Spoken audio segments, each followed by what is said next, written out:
And this is on which website again? This is on the state website, SidWiz. Okay. And so this gives you all the information of the public water system. Then you go over here, and here's all of your samples that are ever taken. So we go to coliform. It's going to list every coliform sample ever taken and the results. Here's A stands for absent. So you're going to look for absent in this column.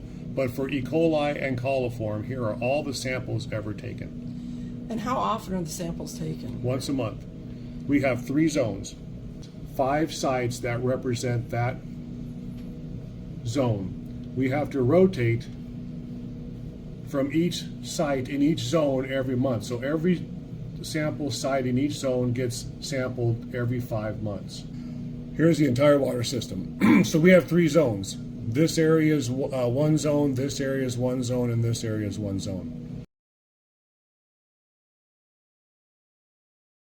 So we have 5 sites identified in each zone that we have to go to, and they're all approved by the state of Nebraska. And we have to take samples there. And we rotate every month to represent that whole area. And that is for coliform and E. coli. Okay, what about lead? What about other chemicals? All of that is also in here. Over here, you have all of your lead and copper. Everything is over here that has already been taken. Now, when they're taken is determined by the EPA. Okay, lead and copper is every 3 years. Then we have to take 10 samples throughout the entire community. Okay, then you have your what we refer to as byproducts, because when you add chlorine, there are byproducts that you have to sample for. You have your volatile organic compounds, your synthetic organic compounds, you have your nitrates, you have all of that stuff that all have to be sampled, and whatever the schedule is for the EPA in the state of Nebraska, we have to follow. And there are maximum contaminant levels that we have to be under, or else we have to notify the public. And then can you go back to where the mains and how the water flows? You had shown me that map. There you go. So here's all the water, right? Right. So Proper Valley's here.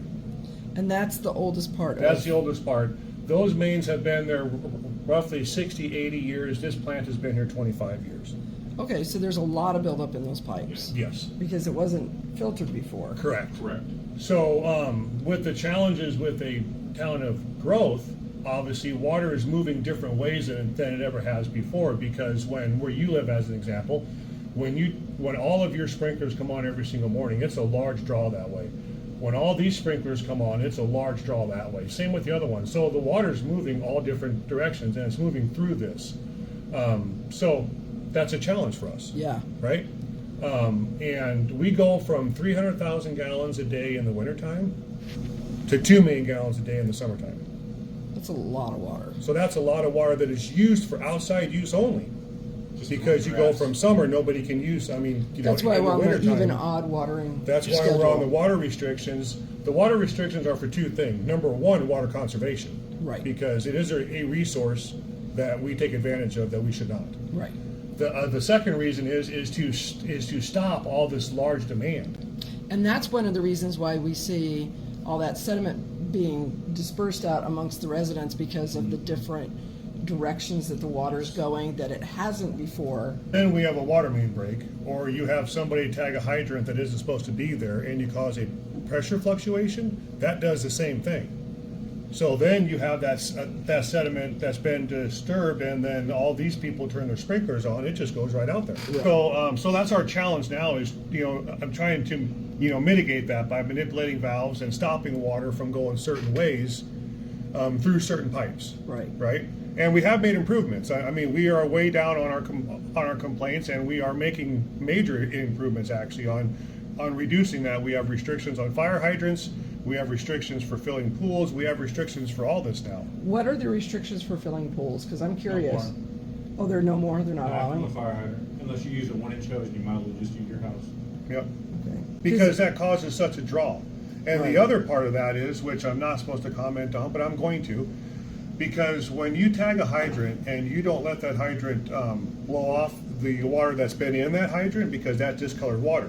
Right. right? Well, they hook up right up, they go right to the pool, they fill it right up. You immediately have discolored water. That runs the water plant. And we have three wells that bring the water out of the ground. It goes through an aerator, which introduces oxygen to it, that helps remove the iron right away.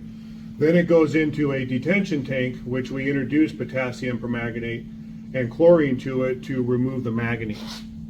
And then it goes to our sand filters, which filters out all of the iron and manganese that is broke out of the water molecule in the detention tank. Then it goes to the filter, and it gets filtered out.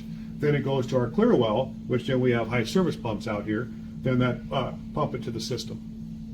And for iron and manganese, currently we are running about a 0.00 iron and a 0.04 manganese.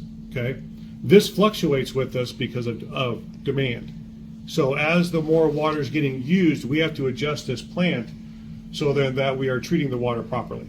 Well, we can confirm from I know you guys don't use the test strips, but our test strips showed there was no iron or manganese in the water, so that's good. Yeah, manganese is a secondary contaminant, which means there is no EPA regulations on it. Right. Right? But they do have a suggested maximum contaminant level of 0.05. So that's the target for all water plants that remove iron or manganese. Their target for manganese is 0.05.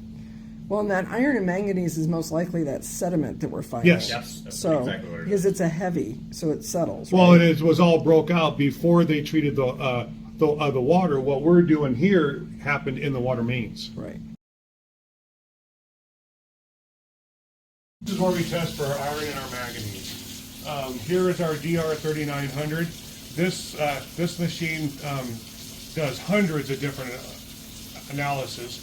And as you see, today our manganese was 0.045. So it's below the 0.05, which is 98% of our removal here. So we remove 98 to 99% of the iron and manganese from the water coming out of the ground, which is what this plant is designed for. Right. To remove 100% is impossible, just because you have a sand filter and some does go through. But we test everything with this, and we record iron, manganese, chlorine, and pH.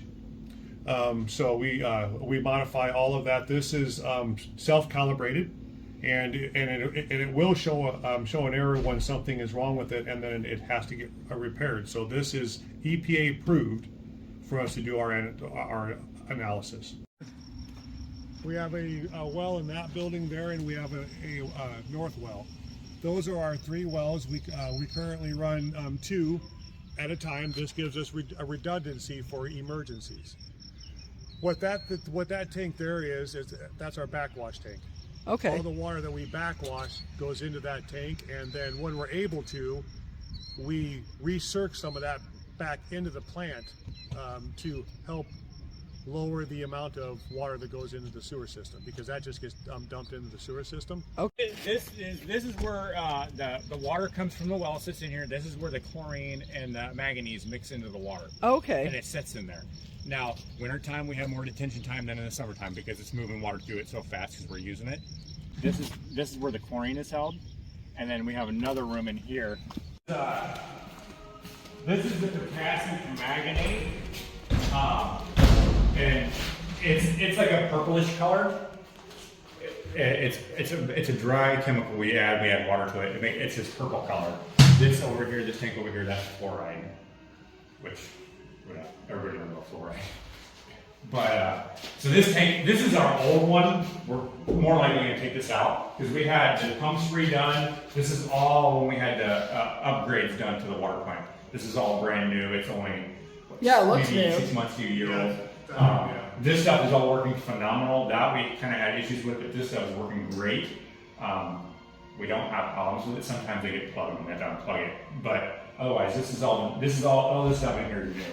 The sand filters are open filters, so the chlorine that we introduced to oxidize at the beginning of the plant comes out there. Whoa. This is where all the water that came from the detention tank goes on the top of these, and then the water is filtered through a certain dimension of sand. we have to backwash these regularly because obviously the sand gets plugged, right? Right. In the summertime, that's obviously a big challenge because they're always backwashing because they're always dirty. So this grounder sand, that's iron manganese that you're seeing with the chemical. Yep. So everything comes to the top of this, goes through this, and then goes to the clear level. So besides the chemicals, you do a sand filter as well. Yes. That's what this is. Yep, yeah, because the chemicals break everything out of the water, and then these sand filters catch it. So underneath this chart is the clear pipe. And you come right here and look. And so this is the water coming from the bottom of the filters, and it's crystal clear.